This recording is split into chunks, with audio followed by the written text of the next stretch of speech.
نو حضرت وفرمایل چې داسې وکړو لکه دا نن 1/1/2026 دی که نه، د لومبۍ میاشتې لومبنی تاریخ 2026 دی. نو موږ به نن د سار نه سار مونځ خو زموږ نه لړو، خو اوس د سار مونځ سره به موږ 2 رکعاته مونځ وکړو د قضا، او دا نیت به وکړو چې خدای زما په ژوند کې زما نه کوم اخیرنی مونځ د سار قضا شوی دی دا د هغې دپاره کوم. نن چې د ماسپښین وخت راشي نو چې مونځ وکړو یا د مونځ نه مخکې که راته ټیم وي، ګوره د قضا مونځ دپاره ټیم نشته ښه، د سار د مونځ نه بعد هم کېږي مخکې هم کېږي، د مازدیګر د مونځ نه مخکې هم کېږي بعد هم کېږي، ماښام هم کېږي مخکې وروستو، د هر ټیم کېږي، قضا مونځ دپاره ټیم ني. خو لیکن موږ به د هر مونځ سره یو مونځ کوو.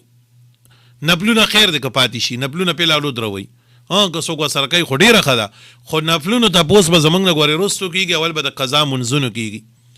نو د نن نه دا ترتیب ځان له روان کوي که نه، نن نه اوس چې تاسو زما د درس نه پاسئ نو تاسو به نیت وتړئ چې خدایه زما په ژوند کې زما نه کوم اخیرنی مونځ د سحر قضا شوی دی دا زه هغه مونځ کوم. الله اکبر. 2 رکعاته فرض به وکئ. ماسپښین چې جومات ته رالی استاد جې لا نشته دی ټیم شته دی نو 4 رکعاته فرض نیت وتړه، الله زما د زندګۍ اخیرنی مونځ چې ما نه کوم قضا شوی دی ماسپښین دا د هغې دپاره کوم. الله اکبر. داسې مازدیګر داسې ماښام داسې ماسخوتن به سره ویتر هم کوئ، ښه ماوستن به سره ویتر هم کوئ، ویتر هم واجب دي دا به هم راګرځئ او فرض هم. نو انشاءالله چې داسې روزانه زموږ ترتیبي هر مونځ سره یو مونځ، هر مونځ سره یو مونځ، هر مونځ. نو زه وایم که نه چې یو کال موږ دا ترتیب وچلو، یو کال او 2027 راځي نو زموږ ستاسو اکثر ملګري به داسي چې د هغې ذمې به الله فارغې کړي. او که چا ته لږ دا پته وي چېره ما خو ډېره موده لوپرې کړې وه، ډېره موده مې مونځ ته خواله نه وم تللی، نادیزي په مخ کې رواني.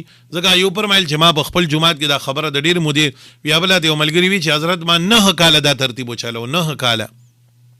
نو ګوره څومره به الله ذمه داري کوزه کړه د ځان نه. نو زه نارینهو ته هم وایم زنانو ته هم دا خبره به ګورې منئ، د الله کلام مخې ته ناستئ اوس په دې ساعت باندې تاسو به شروع شئ نو د یو د سهار مونځ به وکئ، ځکه نن سهار سره په کار و خو تاسو خوا ټیم نه کړی، اوس به شروع شئ نو ماسپښین به مو کوئ بیا. نو نن نه شروع شئ نو ځئ نو انشاءالله چې دا یو کال تیر شي که خیر یو ژوند زندګي وا نو زه به ته بیا ووایم چې تاسو باندې څومره الله رحم وکړو، څومره لوی فضل او رحم یې در باندې وکړو. یو خو به دغه قضا د ځان نه کوزو، دا ډېر لوی ښکلی ترتیب هغوی مقرر کړی دی، الله دې ول اجر ورکړي. دا ډېر اسان کار دی، بل لا ذمه داري به زموږ نه فارغه شي او دا خبر خپلو شاګردانو ته مو رسوي. ځکه زما دې درس کې بل استادان هم ناستي، باجیګان هم ناستي، هغوی کیدای شي چا شاګردان او طالبان دې وخت کې سبق کي، یعنی هغوی ته هم دا پیغام ورسوي. کوم حضرات علما چې دا خبره اوري هغوی هم په منبر باندې هم دا خبره ورسوي چې بهی دا خبره د خلکو ذهن ته کوزی شي او د قضا منځونو اهتمام شروع کړي. د قضا نن خلک د نوافلو خیال سادي وګوره، تیر عمر قضا نه راړئ او قضا ګوره الله معاف کوي نه، دا به صرف په قضا باندې معاف کېږي چې قضا دې راواړولې به معاف کېږي. پوهېږئ نو نن نو سره دا ترتیب شروع کوي.